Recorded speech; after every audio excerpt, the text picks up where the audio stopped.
My name is Sarah, and I am 65 years old. I spent my entire life living for my husband Andrew and my two children Daniel and Zara. Daniel was my elder son. He was a successful businessman and well known in the city. He was my pride, and the one I trusted the most. Zara was different. She was calm, kind-hearted, and taught poor children. She lived a simple life away from greed and power. 5 years ago, because of a small misunderstanding, I made the biggest mistake of my life. I believed Daniel and forced my daughter Zara to leave the house. She did not fight or defend herself. She left quietly with tears in her eyes and pain in her heart. 3 weeks ago, everything changed. Andrew died suddenly. Everyone said it was a heart attack, and I accepted it because grief does not allow questions. 10 days after Andrew's funeral, my phone rang late at night. It was Andrew's old friend and business partner, Mr. Harrison. His voice was shaking. He told me to come to his office immediately and warned me not to tell Daniel or his wife Mona. He said my life was in danger. I was confused and scared, but I went. When I entered the office, my feet froze. Standing near the door was Zara. I had not seen her in 5 years. She looked weak but strong at the same time.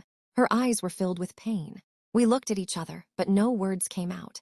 Mr. Harrison locked the door and placed a file on the table. He told me that everything I believed about my son was false. Daniel had forged Andrew's signatures and transferred all company assets to his own name. Andrew was left with nothing. He was financially ruined and trapped. Then came the most painful truth. Andrew did not die of a heart attack. Mona, who was a pharmacist, had been slowly poisoning him by mixing harmful substances in his medicines. Andrew started suspecting her. That is why he secretly collected medical reports, recordings, and documents. He hid them in a private locker. The key was with Zara. 5 years ago, Zara had seen Mona stealing important papers. When she tried to speak up, Daniel blamed her instead. He called her dishonest and forced her out of the house. I believed his lies and broke my daughter's life. Mr. Harrison and Zara had already informed the police. A quiet plan was made. I returned home and acted like I knew nothing. I behaved normally and waited. A few days later, Daniel tried to force me to sign property papers. When I refused, he threatened me. At that exact moment, the police arrived. Daniel was arrested. Mona was taken away. The evidence was clear.